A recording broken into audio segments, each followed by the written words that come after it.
mechanics of marriage. Can a person make love to a robot and marry it? Scientists believe this scenario is more likely than a machine uprising. Dr. Levy believes that the first human-robot marriage could be registered before the middle of the century, i.e., within the next 2 to 3 decades. In other words, the moral boundaries in the relationship between machines and humans will be practically erased.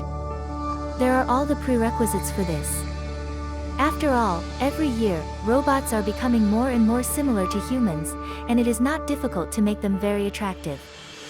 There is a trend: robots are becoming more and more like humans and are increasingly in contact with humans. Initially, robots were used as impersonal machines, in factories where they helped build cars, for example. Then they were applied in offices to deliver mail, museum guides, or in homes as vacuum cleaners. Today there are robot toys. Researchers guess the next step will be to use robots as sexual partners. The idea of romantic relationships between humans by artificial creations is as old as the world. In Greece, there is a myth from ancient times about Pygmalion, who fell in love with an ivory statue, which Venus then gave life. 40 years ago, scientists also noticed that students were genuinely interested in the computer program Eliza, designed to ask questions and act as a therapist. Confirmed studies confirm that in the future, robots will become so similar to humans that people will start to make love to them, have sex with them, and even marry them. It may sound strange, but in fact, it is true. Love and sex with robots is an inevitable phase, many psychologists argue. In contrast, robotics experts at the Institute of Technology don't think a marriage between humans and robots will be legalized anywhere near 2050, but anything is possible. That said, even if it is illegal, it doesn't mean humans won't try.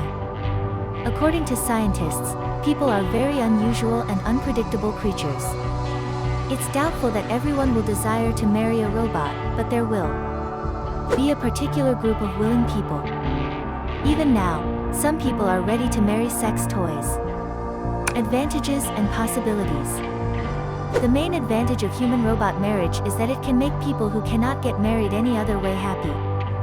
It applies to those who have difficulty in relationships because of their extreme shyness, who have any psychological problems, or who are unattractive or have an unpleasant character.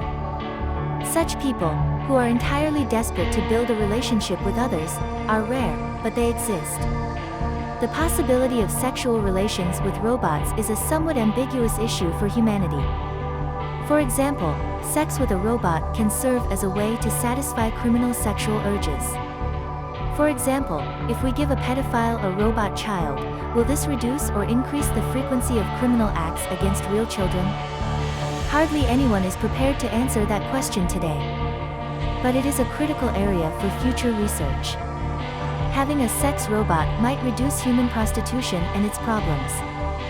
However, in marriages and other relationships, one partner may become jealous or perceive sex with a robot as cheating. Some couples may accept robots gladly. It raises a host of other questions. What will happen to our social system if we let robots ingratiate themselves into our daily lives and become connected to them? How will they affect humanity and civilization? How to answer these questions now, scientists do not know. It requires proper research. Close relationships are very much possible, and people will become psychologically and emotionally attached to these devices. All this will require serious investigation into the ethical issues of handling them. Sexual attraction to robots, is it normal? There is an opinion that robosexuality is pathology or paraphilia, experiencing intense sexual arousal towards atypical objects. Only technosexuals and robot fetishists, who have an abnormal attraction to gadgets and mechanisms, can have a passion for robots. Sexual interest is explained by technology fetishization, comparing robosexuality to sadomasochism. At the same time, scientists believe that, at first, sex with robots may seem perverted.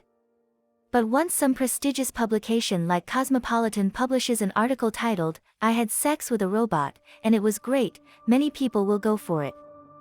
It will become fashionable. It might not be a magazine but a mega-popular Instagram blog with millions of followers that will move sex with robots from savagery and deviance to social normality. It will be fostered by popular culture as well. Intentionally eroticized robots and AI appear in many famous works. In Asian countries, especially Japan and South Korea, the perception of robots as intimate partners is already quite positive. Anime series in both countries often show love or sex between robots and humans. Most of the world's sales of robots for various purposes, including erotic ones, also occur in the Asian region. In addition, Japanese religious beliefs allow robots to have a soul. Shintoism holds that every object has a soul, so robots must have one as well. It makes the theme of love between humans and robots more acceptable in this culture than in other civilizations. In time, robosexuality will probably lose its negative connotations and its halo of abnormality. It will take its place among other sexual orientations that were once condemned but are now accepted quite calmly in Western society. The word robosexual will become a simple term to describe people, or intelligent robots, if they ever appear, who are sexually or emotionally attracted to robots. It will finally happen when robots have a soul, or a psyche, i.e., the rudiments of self-awareness. And self-reflection, of course, if technology ever reaches that level. For now, like some other sexual orientations, robosexuality is directed only in one direction, from human to robot. It is because robots have no mind and cannot experience reciprocal feelings. But even if humans were in a hypothetical relationship with an intelligent robot, according to some futurists, this robot would not be robosexual to humans because they interpret robosexuality exclusively as an attraction to robots. According to an article by the Foundation for Responsible Robotics, androids and gynoids, male and female robots, respectively, will become increasingly popular in the sex market over the next 10 years. The irony is that a synthetic sex worker cannot pretend or cheat. It is programmed to honestly express pleasure, care, and lust. And do it well enough to make us buy into them. Plausibility depends on how highly developed artificial emotional intelligence and communication skills are. So, a robot's imitation of feelings can look much more sincere and convincing than a live person's pretense. Perfect human robots. Nevertheless, many researchers believe technology is still far from a realistic imitation of reality. Although today's robots are the pinnacle of modern technology and almost works of art, they are still far from perfect. Their skin is cold to the touch, their batteries last only a couple of hours, and their facial expressions and lip movements do not match their speech, which often does not sound right. And in addition, you can hear the engines buzzing inside the synthetic body. In addition to technological difficulties, there are also psychological problems of perception of human-like devices. In particular, the Sinister Valley effect. Its essence is that human simulators that look like real people cause discomfort or even disgust in many people who see them or interact with them. Therefore, robotic gardeners, firefighters, and the like should not be too humanoid to perform their tasks. Indeed, today's most commercially successful robot, vacuum cleaner, looks like a vast hockey puck. But with an automatic vacuum cleaner, everything is simple. You program it to clean a particular area in a specific time, and that's it. Does this apply to robots designed for love relationships and marriage? In a relationship, appearance and behavior are crucial. It's not just about performing some task. It involves interacting with the other in a way that elicits positive emotional and physiological responses. It requires a combination of complex behavioral skills with an aesthetic presentation and the ability to perceive and respond to one's partner. Animated limbs are another challenge in developing autonomous androids. Medical prosthetics have come a long way before using microchips and modern high-tech materials. The cost of an entire limb can exceed $10,000. The mobility of the smaller and more complicated joints in the hands and feet and their combination with a realistic appearance is still significantly constrained. Facial animation is just as challenging to implement. Today robots can move their eyes and lips and make simple grimaces. But these prototypes are rather primitive compared to the desired goal. The same applies to body language. A robot does not make spontaneous gestures and micro-movements, and this instantly reveals an alien in it, causing a valley effect for us. It is tough to teach androids to make convincing micro-movements that are natural for us. Voice is another non-trivial task that will have to be solved. People don't like communicating with a robot partner that speaks in a lifeless, mechanical voice, with buzzing motors inside its head. If we give an android a natural human voice, it doesn't need a powerful intellect. We can't avoid the feeling that a human is in front of us, even if the machine answers inappropriately. But even if realism is brought to a state of technical perfection regarding appearance and movements. Imagine a romantic partner who gives no emotional signals in response to your speech, from facial expression to intonation of voice. Or who responds to you inappropriately or in out-of-sync ways. Preventing this in a robot partner is probably the most crucial problem. For now, the AI of today's models extends only to talking and basic Siri or Alexa-style communication. But in the future, it will allow automata to walk, gesture, and interact with people. They will become much more than passive puppets. Robots even have their advantages. They are great companions, expressing empathy and providing the support they need.